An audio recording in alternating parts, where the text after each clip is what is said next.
pour les esprits retors, les différences entre les hommes et les femmes sont si évidentes qu'ils ont tout intérêt à rester complémentaires.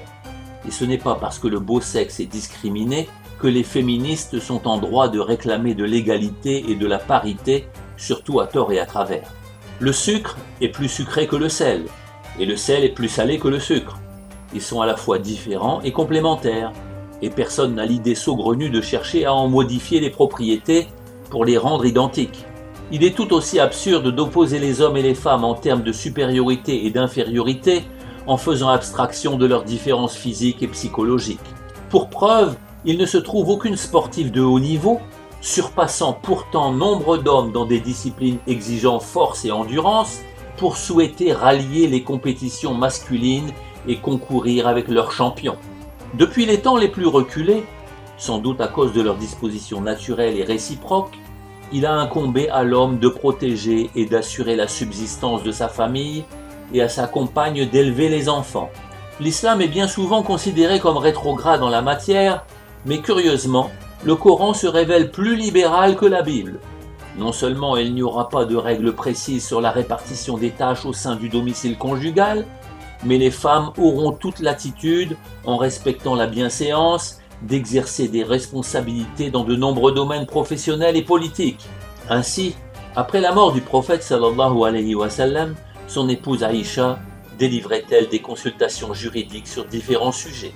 Dans beaucoup de domaines, encouragées par les mouvements féministes et la démagogie politique, les femmes sont poussées à concurrencer les hommes à coups de parité et de discrimination positive. Pourtant, il est indéniable que cette course idiote à l'égalité des sexes ne fait qu'attiser les rivalités stériles et les querelles de couple.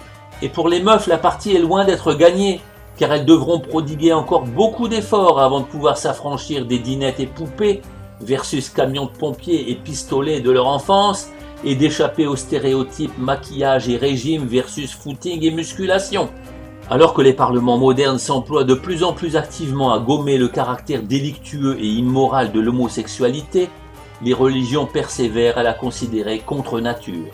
En ce sens, afin de conserver à chaque sexe ses spécificités, le prophète Mohammed sallallahu alayhi wa sallam a formellement défendu aux hommes d'être efféminés et aux femmes d'être hommes-masses, poussant la dissuasion jusqu'à menacer de graves sanctions les pratiques homosexuelles perpétrées ostensiblement dans l'espace public.